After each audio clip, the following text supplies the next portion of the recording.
Speaker ಮೊದಲ ಬಾರಿಗೆ first time Muslim speaker ಆಗಿ ಮಾಡಿದ್ರು. ಅದು ಗೌರವ ಅಲ್ವಾ? 2 ಮಂತ್ರಿಗಳು ಮಾಡಿದ್ದಾರೆ.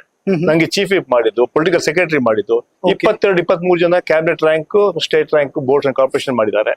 500 ಕೋಟಿ ಅನುದಾನ ಕೊಟ್ಟಿದ್ದಾರೆ. ನಮಗೆ ಮಾತ್ರ ಅಲ್ಲ, ಎಲ್ಲ ಸಮಾಜಕ್ಕೆ ಕೊಟ್ಟಿದ್ದಾರೆ. ಆದ್ರೆ ಅಲ್ಪಸಂಖ್ಯಾತರ ರಕ್ಷಣೆ ಸಿಕ್ಕಿದೆ, ಶಾಂತಿ ಇದೆ, ನೆಮ್ಮದಿ ಇದೆ, ಸಹಬಾಳ್ವೆ ಇದೆ.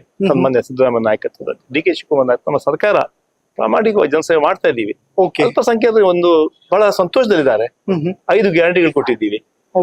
ಅದ್ರ ಮೂಲಕ ಇವತ್ತು ನಮ್ಮ ಚುನಾವಣೆ ಬಂದ ತಕ್ಷಣ ಹೇಳಿದ್ವಿ, ನಾವು ನುಡಿದಂತೆ ನಡೀತೀವಿ ಅಂತ ಹೇಳಿದ್ವಿ, ಹಂಗ್ ನಡೆದಿದ್ದೀವಿ.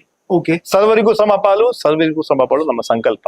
ಕರೆಕ್ಟ್. ಈ ರಾಜ್ಯವನ್ನು ಸರ್ವ ಜನಾಂಗದ ಶಾಂತಿಯ ತೋಟ ರೀತಿಯಲ್ಲಿ ಇವತ್ತು ಕೆಲಸ ಮಾಡ್ತಾ ಇದ್ದೀವಿ. ಒಳ್ಳೆ ರೀತಿ ಜನ ಬದುಕ್ತಾ ಇದಾರೆ, ಬಾಳ್ತಾ ಇದಾರೆ, ಶಾಂತಿ ಇದೆ, ನೆಮ್ಮದಿ ಇದೆ, ಸಹ ಬಾಳ್ವೆ ಇದೆ. ಇದಕ್ಕಿಂತ ಏನೋ ಬೇಕಾ? ಇದೇ ಅರ್ಥ ಮಾಡ್ಕೊಳ್ತಾ ಅಲ್ಪಸಂಖ್ಯಾತರು ಗೊತ್ತಿದೆ. ನನ್ ನೆಗಡಿ ಬಂದ ತಕ್ಷಣ ಮೂಗು ಕುಯ್ಕೊಳಕ್ ಆಗಲ್ಲ. ಒಂದು ಕ್ಷೇತ್ರದಿಂದ ಇಡೀ ಕರ್ನಾಟಕ ಏನ್ ಅಭಿವೃದ್ಧಿ ಆಗೋದಿಲ್ಲ.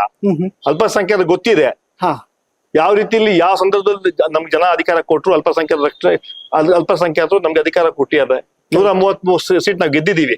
ಅದಾದ್ಮೇಲೆ 2 ವರ್ಷ 10 ತಿಂಗಳಲ್ಲಿ ಯಾವುದೇ ಘಟನೆ ಆಗಕ್ಕೆ ನಮ್ಮ ಸರ್ಕಾರ ಬಿಟ್ಟಿಲ್ಲ. ಅದೇ ನಮ್ಮ ಸಾಧನೆ.